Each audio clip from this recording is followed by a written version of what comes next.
Hey, I'm Jack, host of the new comedic news and pop culture podcast, The Daily Zeitgeist from How Stuff Works. A little bit about me. I've listened to almost every episode of Stuff You Should Know and Stuff You Missed in History Class. I'm the co-founder and was the editor-in-chief of Cracked for the last 11 years.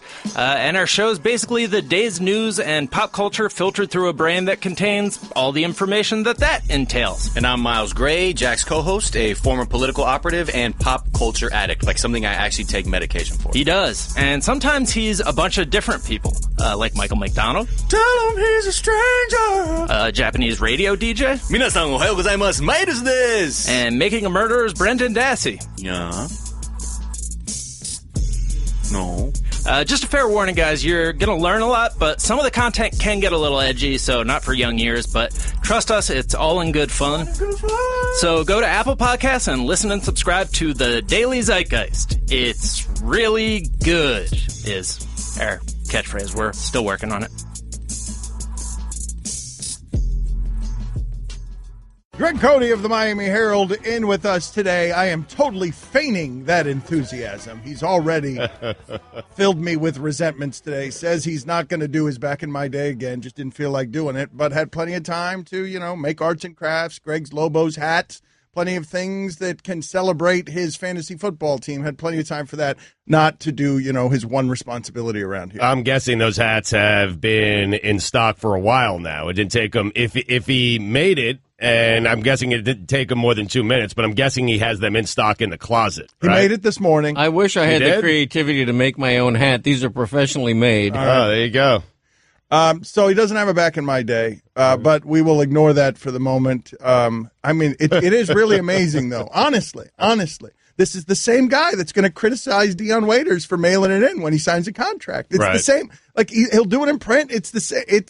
He's the same columnist who would rip athletes for this behavior. Well, it's not misbehavior on my part. It's not doing your job. Well, that's not true. We need to reach a point where Back in My Day is an occasional treat more than something that feels like an obligation. And also the fact I'm not doing it today is a little bit of a protest, which roots to my traitorous son. All right, well, I want to get to that in a second, and we'll get to the Dolphins, and we'll get to the fun from last night as well. But I think that maybe what we should do around here, if we're similarly minded, maybe Greg Cote's appearances on the show should be an occasional treat. Oh, wow. You're the boss. And then the Back in My Days and Greg Cote's appearances on the show would be one big treat. Would all be one big treat. Yeah. Because like that philosophy could spread and be nice for everybody, right? If it works. I don't know how to respond to such a scurrilous suggestion as that. Right. What happened to your son? What did your son do to you? How did he betray you?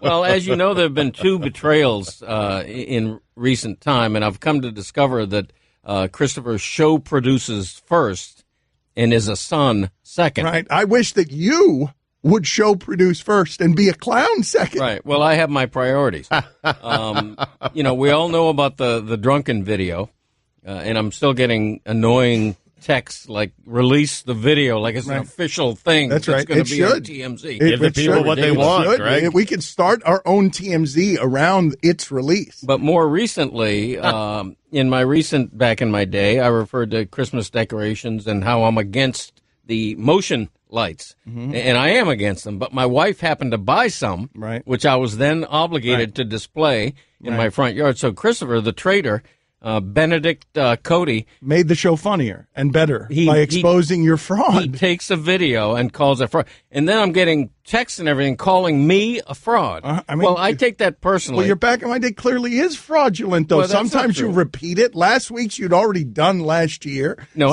somebody pointed that out. And they were wrong. You have you or have you not done some reruns? Well, listen, the whole idea of the Back in My Day rants, they tend to be amorphous. Okay, they do bleed into one another. In other words, the general rant is anti-technology, perhaps, and so there's going to be a little bit of this in that, and so forth and so on. But they might bleed together, is what you're saying. Yeah, a little bit. Right. But people have to realize that there's latitude to make something funny. For comedic purposes, sometimes you exaggerate. Will you allow? And sorry that the degree of difficulty on writing something, which has been your career avocation, right? You find too hard to do once a week. But would you not say that it is fair that it is literally the only thing we ask you to do around here. You come in here, you sit down, we do the show. It's the one thing we request of you, and we do it because it's so popular, because it helps the show and helps you. Right. What your son has figured out is that what helps the show helps everybody. It's what we've all figured out. It's why we're all able to make fun of each other the way that we do. Yeah, I was personally offended by being called a fraud. But the show never comes first with you. You always come first with you. Always. Always. The show never comes first. Yeah? When does the show ever come first? How about when I'm dressed like Zardoz or whatever the hell his name is? How about You don't that? have to do that. You think the show's going to come first then? Or do you think that's going to be You're the one who's that I want to ruined the do grid that? of death because you simply refused to do something. You brought in a note from Dr. McGillicuddy. Right. That's right. And now grid of death is it's a poison well. It's not even We're fun fighting anymore. Everyone every here week. hates each other. It's something that, if there's a medical Dr. Alphonse McGillicuddy gave me a legitimate note. Now I have an attorney who happens to be named Arbiter McGillicuddy, and they're not even related. Right. We call him Beef because his nickname is Arby, and Beef is a nickname for Arby. But, Arbiter McGillicuddy is going to get involved in this grid of death thing. I'm a grown man. I can't be dressed up like whatever the hell Zardov or... All right, yeah, that's another thing. Wait, Mike, that was all negotiated in the back. Billy is going to be shirtless and have they all had the Patriots last night or some form of the Crazy. Patriots. Poor Billy. Billy, what a nightmare this grid of death has been to Billy. He's lost 8 times this season. He pulls the worst helmet in the bucket. Terrible. He has to pick a quarterback who's going to throw for over 350 yards, and he gets that Brady game after picking Brady, wanting to pick Stafford and Roethlisberger, both of whom went crazy. He was telling me yesterday that he did research on Stafford before the Sunday games, the 1:00 games, and it said he knew that he was playing the Bucs. He knew the Bucs were bad, especially against the pass. But the report was Stafford had a bad hand. Yeah, so bad Billy ball. went So he was again. scared. Now, I have a bone to pick with these false injury reports. He had an injured throwing hand and was questionable Saturday night, which is ridiculous. You know if he's going to play or not Saturday night. Why can't they just tell the truth? So I did all this research, and I find out the Bucs are the second worst against the pass. So they're going to give up a ton of yards. And Stafford was third in the league in passing. So I'm like, this is a perfect fit. And they're playing in Tampa, so there's not going to be any snow, which I was looking up the weather for all these games also, because I know that there can't be passing in these snow games. Good, good. And I found the perfect game, and I'm about to send Stafford, and I'm like, let me just double check that there's not something here that's going to mess this up for me, and I'm not missing something really obvious. And I go, I was going to miss it. The injured throwing hand. Because I can't pick a guy that's not going to play, right? That would be foolish. Sure enough, he plays. He throws for 1,000,000 yards. He had And Brady 300 throws- yards 300 yards at half. Yes, and Brady throws 0 yards in the first quarter. Zero. Ridiculous. Zero Yards. I can't yards make in that up. the first 0 one. for 11 on third downs, which hasn't happened since like 1911. I am telling you, Bill, yeah, over 11 on third downs hasn't happened since 1991 to the Patriots. I would have been less, if you had told me yesterday, what is more likely to happen? Tom Brady will remain healthy and throw for 0 yards in the first quarter, or a dragon will swoop in from the sky and eat him during play. You got to go Dragon. Dragon, of course. Dragon. And feel good Guillermo, about it. Guillermo, put it on the poll. Yeah, and feel good about your bet. And feel good. Like, I can't lose this. When you're wide in the first quarter, you're like, yeah, I know he hasn't completed a pass yet or that, but when's the dragon coming? I'd make that bet and say, sweet, we have dragons now, I guess. Yeah. Guillermo, put it on the poll. What's more likely to happen in a game? Tom Brady goes one healthy quarter without a single passing yard, or a dragon comes out of the sky and eats Tom Brady during play. Dragon would be the heavy favorite, no? At least minus 250. Yes.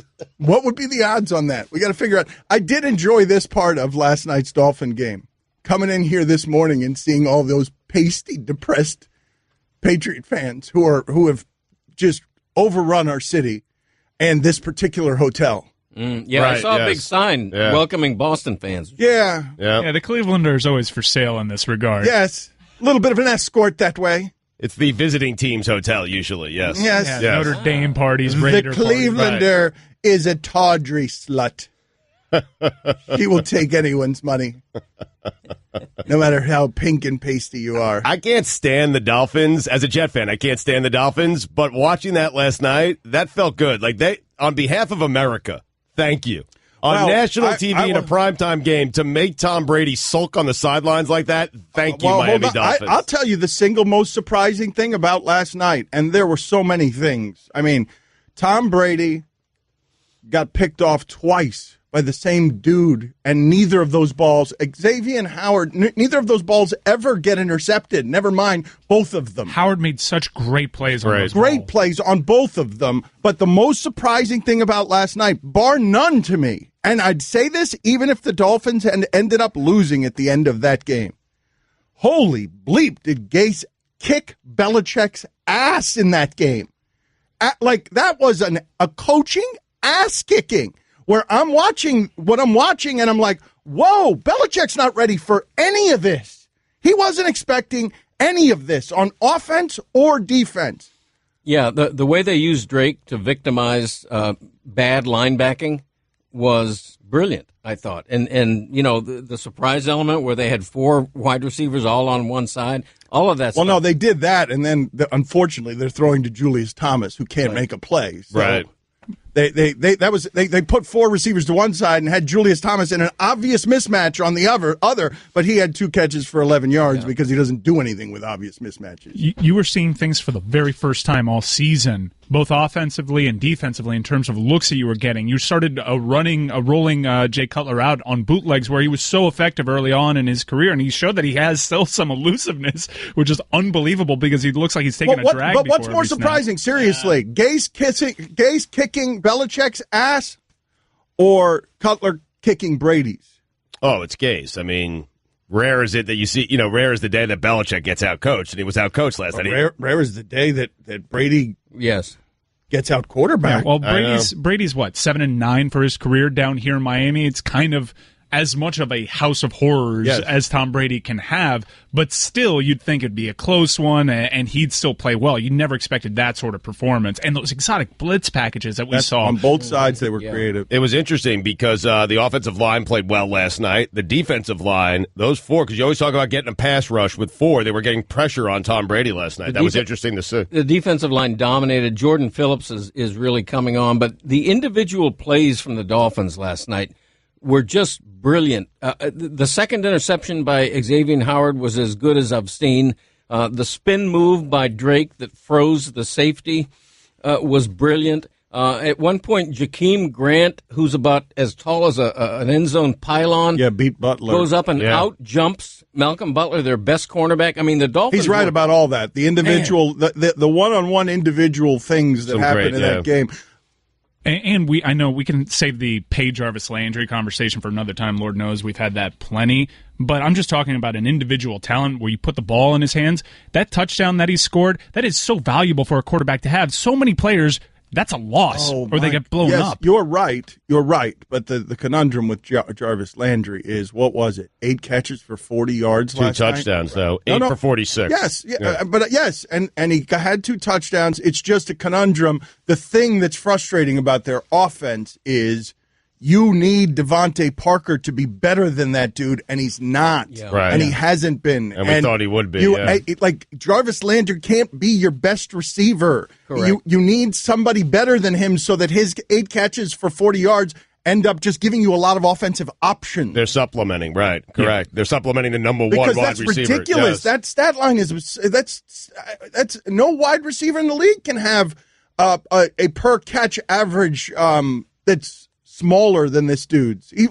Everything he catches is 8 or 9 yards. Yeah, his yards per catch are under 10 yards. I think they mentioned it, 9 yards, and he's pretty high in terms none of them are actually 9-yard passes. All of them are 1-yard passes that he's asked to go get 9 yards on. Correct. Yeah, putting all that aside, though, special talent to be able to get that first touchdown and make it look so effortless. Not a lot of dudes in this league can do that. He has 88 catches for 745 yards. Like, I would love to see, and I'll check, the other guys who have 88 catches and how many yards You're not going to have anyone who's got 88 catches for 700 yards. I'll tell you who's not complaining about Jarvis Landry, though. Greg's Lobos fans. Oh, because Landry scored 24 points. Go to commercial, Mike. Just go to commercial. Thank you. You can always count on Bud Light, just like you can always count on Tailgate Terry. Without Tailgate Terry, you wouldn't have cold Bud Lights and 7-layer dip at every pregame. That's 56 layers per season. Just the right amount if you ask Terry. Tailgate Terry is famous among friends. He deserves a Bud Light. Enjoy responsibly. Bud Light Beer, 80 St. Louis, Missouri.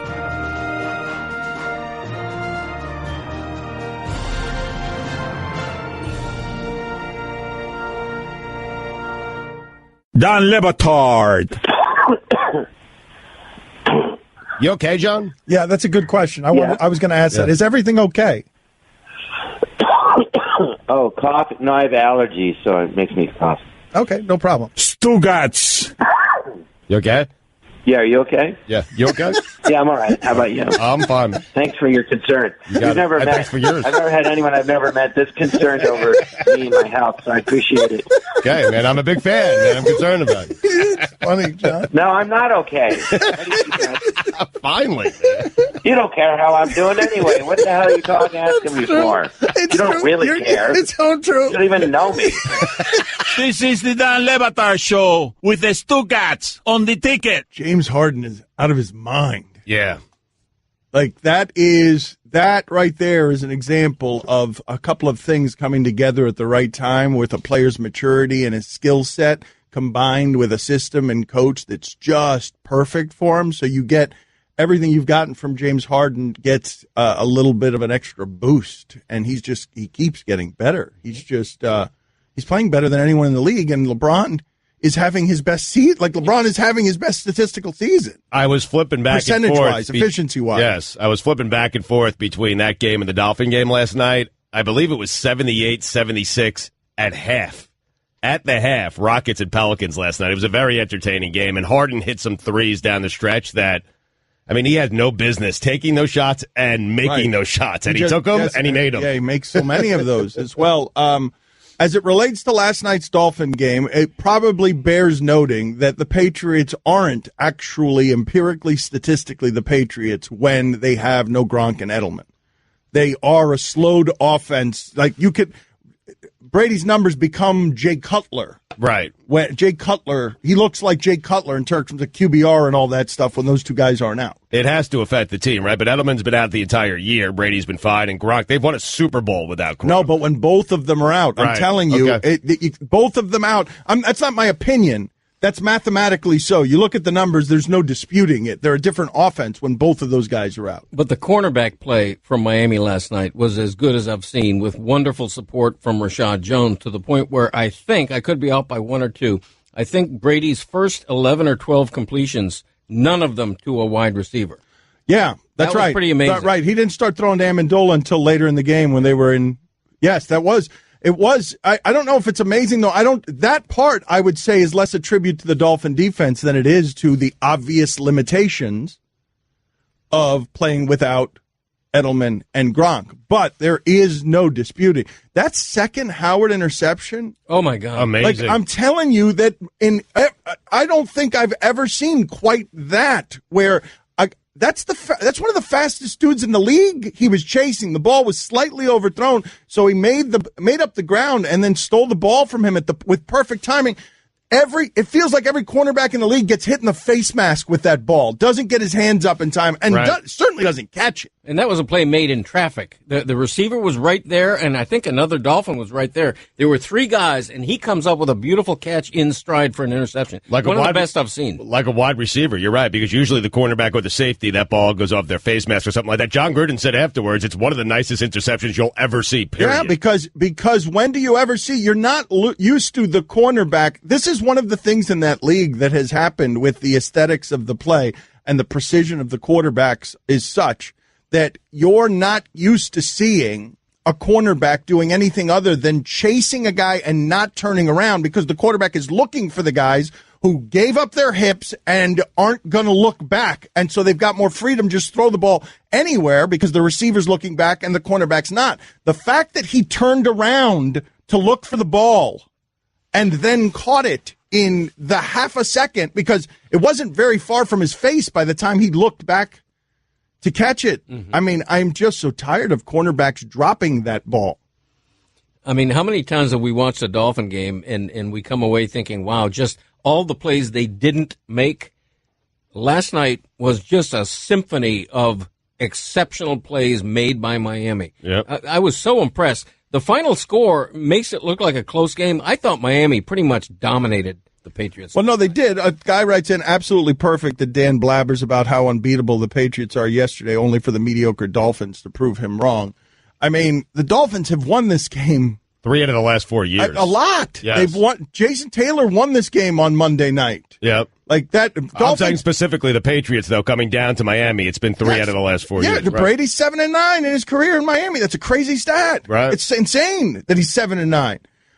So that game doesn't prove much of anything. But I'm telling you that the part of it that was most interesting to me was Belichick getting his ass handed to him in a way that was creative even to us novices who are watching. Never mind John Gruden being able to be like, whoa. John Gruden kept saying this is stuff they haven't shown all year. All of it is stuff. And you can see in the results that Belichick wasn't ready for it. Does it make you think differently about Adam Gase? If you were questioning Adam Gase, do you think differently about him? I think Adam Gase is a good coach. I also think that the Dolphins don't have enough good players. Like, here's the best example of Gase being a good coach is you run off Ajayi, and Drake has been better. Yeah. He's been really good. I'm saying in general, you think Gase is a good coach, but I think some Dolphin fans were down on him. Do you start to maybe? What I would do is I would say that Gase is very clearly a good coach, and he may get fired anyway because the results and the players that he have may not. They're maxed, man. They're playing with their backup quarterback. Right. They are maxed out. They're playing with the number 1 draft pick at wide receiver who is not good enough. They're playing with an offensive line replete with first-round picks who don't get any push. So he's got to mix and match. They don't get any push, and Ajayi's running style doesn't work for whatever reason this year with him, and his attitude is bad. And then he puts this guy Drake in, who's clearly faster. I hope he doesn't get fired. I mean, I hope that's not the case. They made the playoffs last year. I mean, they're having. No, he's not going to get fired this year. No, he's not. Okay, No, I thought you were saying he might get fired after the season. No, I'm saying he might. No, if this season, if they don't make the playoffs this season, they finish 7-9, and then next year for whatever reason they're 3-6 to start the season. Yeah, he's in trouble. Right. Yeah.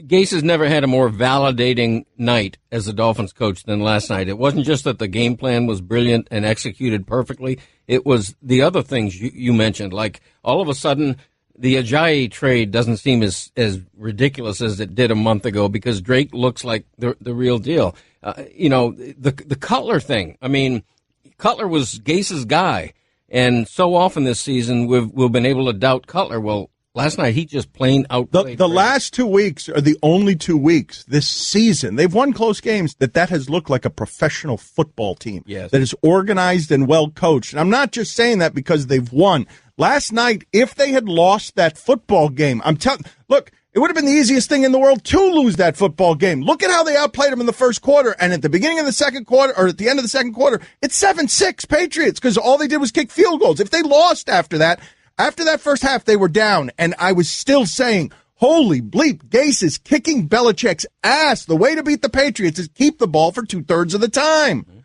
They're keeping the ball for 2/3 of the time. Keep Brady on the sidelines. And so if they'd lost that game, I'd still tell you the same thing. I don't think I've ever seen that since Belichick became a genius, ever. He's lost games, and I don't say, man, Belichick got smoked. Right. He was out-coached. Yes, the guy on the other sideline did a better job. He was not ready for the things that were happening on both sides of the ball. And you know who else got smoked? Brady got smoked. Both times they've played, Brady has gotten racked.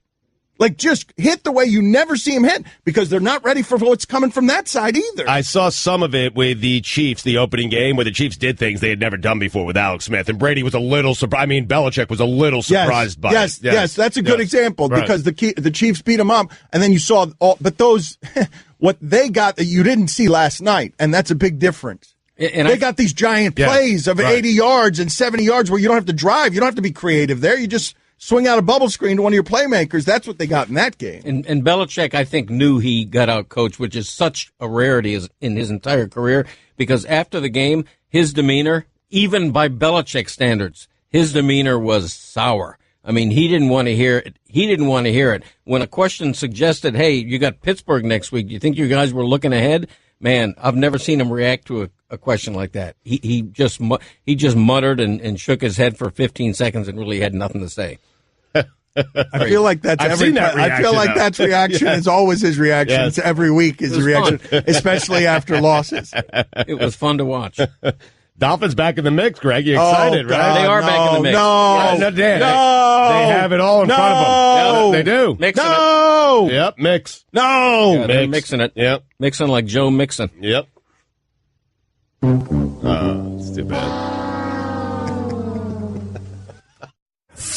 Hey girl, have you done something new with your scales? Using new moisturizer? Nice. It really brings out the hazel in your eyes.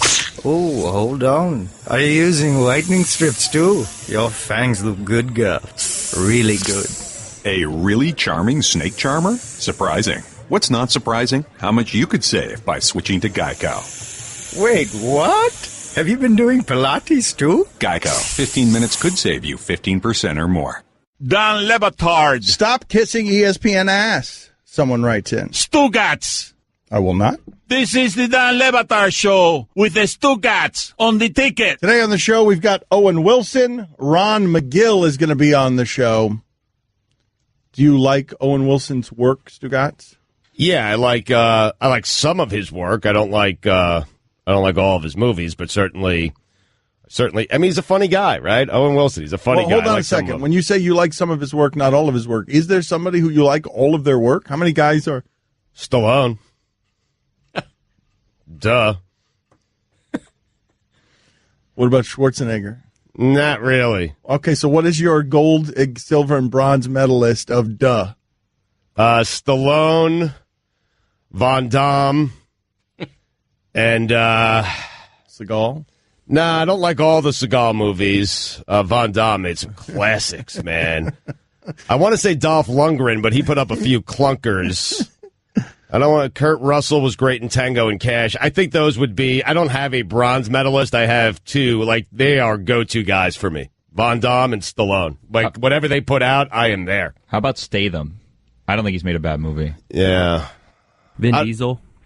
I don't like the Fast and Furious series that much. Yeah, and that's really what he's known for. I love Boiler Room, but I don't like really anything else. Boiler Room. Oh, it's such Boiler a good Room movie. was his star turn. Like it is a good. No, I like Boiler Room too, but that's where people discovered Vin Diesel, and it's the last time he made a good movie. I think Wesley Snipes might be a bronze medalist there. Wesley Snipes. Although I'm certain if I look through the IMDb that there are some clunkers there that I did not like. Nothing with Stallone, though. Nothing. Like all of them. Even Rhinestone Cowboy. Throw Mama from the Train. What about that classic? What about that arm wrestling movie, Over the Top? Is that what it was called? Yeah, his name was Over the Top, and his name in it was Lincoln Hawk, I believe. And he turns the hat around when he's getting ready to arm wrestle. It is. I get goosebumps just thinking about it. That's a fine. Yeah. Throw Mama from the Train. That wasn't Stallone. That was Schwarzenegger and DeVito, I believe. Wow. That wasn't. No, Schwarzenegger wasn't in that. That's a fine. That's Billy Crystal. Yeah, I think you confused Throw Mama from the Train and Stop or My Mom Will Shoot. That's it. I did. That is what happened there. So who owes money here? Both. You do. No, I don't owe money. I owe money when I get a name wrong, a name of a person, not a title of a movie. Equal crime. Now, regardless, that's not what the finding system here is, and I want letter of the law, not spirit of the law. Letter of the law and spirit of the law. There's a fine happening. That's right, for Stugotz, for claiming a fine where there was none. Tone issues, fine. No, not there yet. Someone said Cobra was horrible. Sir, go to hell. And when you get there, say hi to Art Briles. That's Stallone at its best. I mean, seriously. I mean, the guy lights a match off of his teeth and just throws it behind his shoulder, and things blow up. How much money do I have?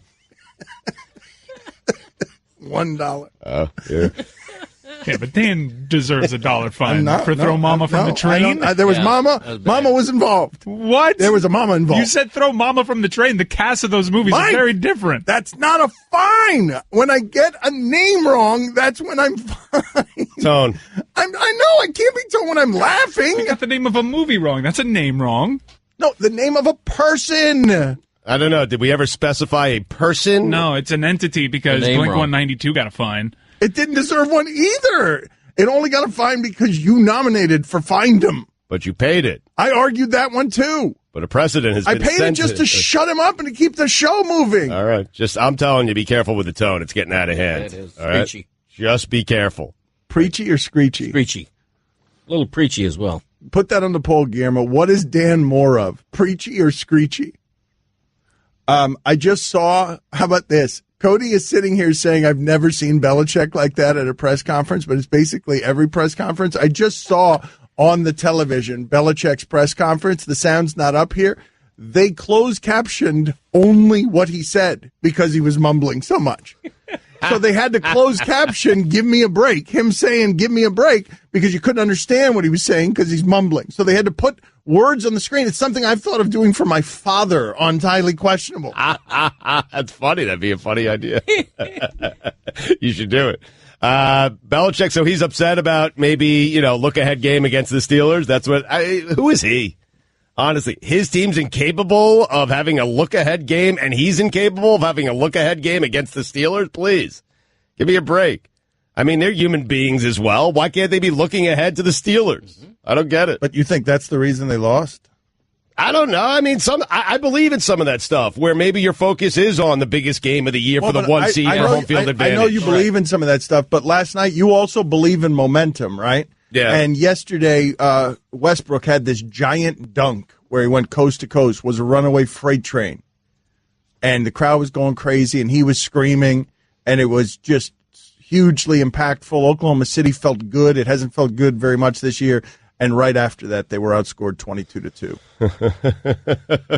Like right after the play. You believe in some of that stuff, too. If the Thunder had gone on a 22-2 run, you would have said, oh, they were fired up by Westbrook because he created momentum. But it went the exact opposite way, so you just let it go. That's like in-game momentum, though. It's a little bit different. Like, that's just a big play within a game. Like, if they went on a 20-0 run after that, I don't know if I'd put all the credit on Westbrook and that play. I don't think I would, to be honest with you. So you don't believe in in-game momentum? It depends on the situation. Less so in basketball. It's a game-to-game. I got to go by feel, Dan. Yeah, it's not feel, though. What I'm telling you is if it's momentum, if the Thunder go on a 22-2 run, and you will say that's the feel. And if they get outscored 22-2, then you're like, yeah, I didn't get the feeling there.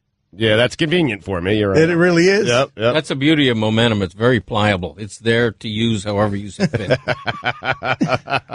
Like the Dolphins have great momentum headed into Buffalo. But see, that's why I keep It's why I keep making the distinction. Man, look, I know so many of you are writing in Dolphins in the mix, Dolphin in the mix. Look who they're playing. They've only been losing that game at Buffalo since I've been alive. Like, don't tell me how. It's just Peterman. What's going to happen is some weather worse than what you saw last week. The apocalypse is going to... Man, imagine Jay Cutler in that weather. Oh, no, I don't want to. I mean, he played in Chicago, so... But Tyrod Taylor is likely going to be back, I think, for Buffalo. Yeah. Buffalo this week. I'm just saying, watch Jay... Like, the Dolphins going up to that weather, how can you possibly count that as a win? How? Yeah, you can't. Somebody, please tell me. Because they won the last two, and it's Nathan Peterman, possibly? And likewise, New England could very easily handle Pittsburgh as well. I mean, both teams weren't defined by what happened last night. But regardless, whether Belichick is rude in the press conference or not, the thing to me to take away from that game is the audience can feel pretty good about the idea. Now, this isn't the first time this happened, because the last time I remember Belichick getting outcoached this way was Tony Soprano and the Wildcat. That was at New England. Tony Sparano. I got that wrong. That's a fun. Yep. Mother. And while you're down there getting that $1, it's $1. Well, $2 for tone issues. Yeah. That's $1 for you for fining me for something that's not a fine.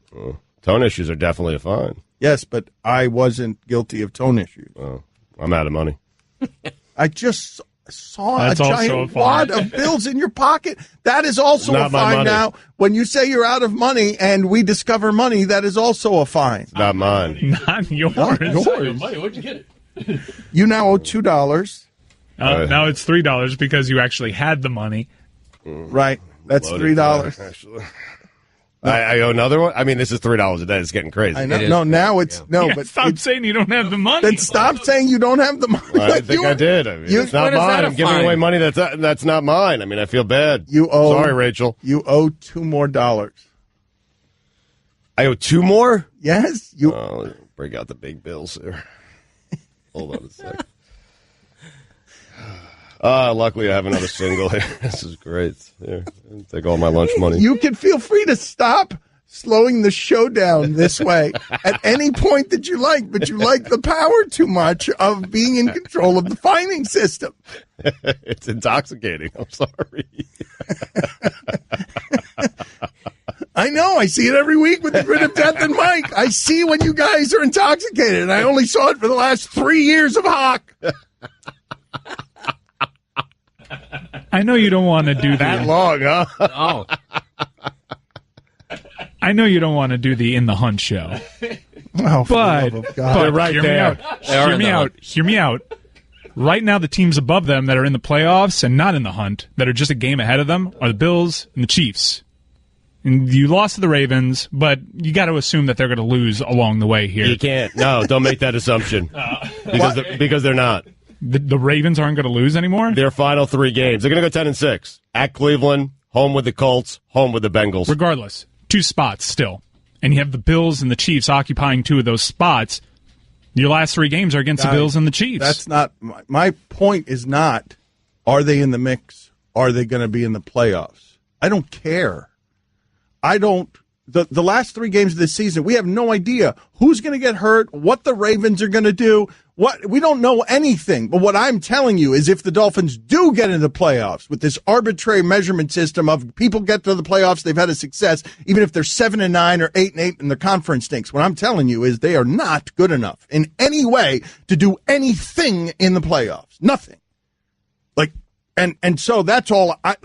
You could be as positive as you like about last night's victory, but the reason I don't want to do in the mix talk is because you get 1 extra game and you go to Pittsburgh and you lose the way you did last year, and what? Well, Pittsburgh might have the bye. And you know what I mean? But it could or be you go to Kansas City and lose like that. Well, no, the likely places that they would go, they would get in as a 6 seed. So it's going to be either at Pittsburgh, at New England, or at Jacksonville. You get lucky and you get Jacksonville there. I can see Bortles having a bad game and we win. More than likely going to be Jacksonville, because those teams are going to have a bye in Pittsburgh and New England. And then your offense is going to go back to looking the way that it did in those games this year when you were really frustrated because it looked like they didn't know what they were doing. Because that defense to them is in a great. playoff game. Because Jacksonville's defense Correct. is great. Really good. Whoever they play in the playoffs is going to smoke them on the road. But it's fun to dream. And these games are sort of playoff games for them if they have any aspirations to make them. That's true. You have fun games. The rest of these games are playoff games. And you didn't think you were going to have this much fun towards the end of the season and have games with stakes just a couple weeks ago. What's maddening is the inconsistency of this team. I mean, the team we saw last night was the same team that lost 40-0 in Baltimore. It wouldn't surprise anybody if the Dolphins won out. It wouldn't surprise anybody if the Dolphins lost the next 3 games. You guys say stakes, though. Like, to me, that's the magic of the league. It's how Goodell can get $40 million a year, even though he's been largely incompetent. It's why these owners can create all these controversies and still never wreck their business, is because in the mix, in Week 13, is always going to be 20 teams. Because there are so many bad ones. I mean, you have Arizona playing meaningful games right now. But Arizona's not in the mix. The Titans are in the mix. Like, knock it off. You know which are the best teams. Most of them are in the NFC. They're not in this conference. And you know who's good in the AFC. There are 3 teams that are good, and one of them's only good on one side of the ball. Right. I mean, I don't know, man, but just having that playoff game, I tend to agree with you. If they get to the postseason, they probably won't do much. But I thought that about the Jets. And all of a sudden, Dan, 2 wins later, they're in the AFC Championship game playing for a right to go to the Super Bowl. What I am saying is, like, doesn't the illusion of that in any way bother you? This arbitrary measurement system that says 6-7 in Week 13 is good enough. No, it doesn't. That's ridiculous. They've been largely bad all year. 2 games ago, they were the 49ers they were the Browns. 2 games ago, in terms of point differential this season, they were a touchdown less bad than the Browns. This is not a playoff team. You could celebrate all you want last night. I'd be happy to do that with you. I was doing that. But, like, this is not a good – the Dolphins – put it on the poll. Yeah, Stu, Cote was looking through the power rankings, disappointed today because he didn't understand why the power rankings had Washington ranked ahead of the Dolphins. So was I, yeah. I was surprised they only went up 2 spots. It's ridiculous. It's a big mistake. Yep. I mean, after last night's win and what they did to the Broncos. Yeah. Yep. I'm with you, Greg. Mm-hmm. Travesty. 35-9 one week, and then you go beat Tom Brady and kick his heart. They should have been at least mid-pack. Maybe this is 16. Maybe this is what the Dolphins are, right? The last 2 weeks, maybe they have turned a corner. That's right. They got rid of Ajayi. This is who they are. I thought what you were going to say is who they are is 6 and 7. Maybe that's who that. No, I'm saying they're 2-0. Yep. Yeah, 2-0. They're 2-0. Yep. 5-game season. Miami has the Dolphins, the greatest football team. We take the ball from goal to goal like no one's ever seen. We're in the air, we're on the ground, we're always in control.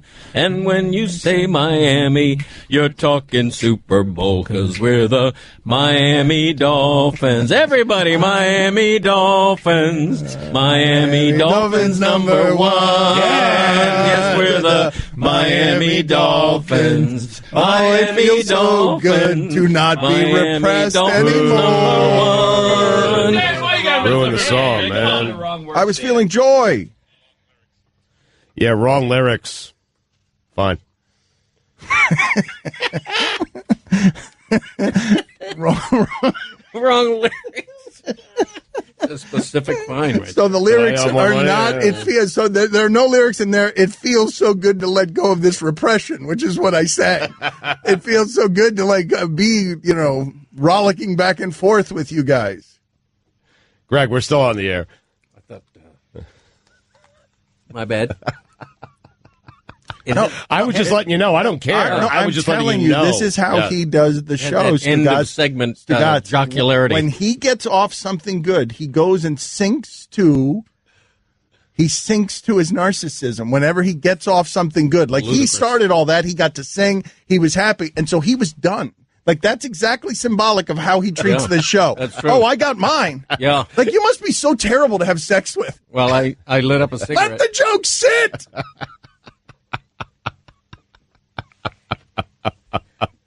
Like, you're only in it to get yours. He was packing up his stuff to go home for the day. I mean, he put down his headset and was done with the segment. It looked like he was leaving. Like, yeah, I nailed it. And we're like, we got 2 more minutes left. Greg, I don't care. I'm fine with it. I was just letting you know that we were still on the air. Yeah, I don't care. that was educational. I love you, man. Yeah. Educational. It was. We still on? Yes. Now? Still? Because we're the Dolphins. Miami Dolphins. Miami Dolphins number 1. Yes, we're the Miami Dolphins. Miami Dolphins. Miami Dolphins number 1.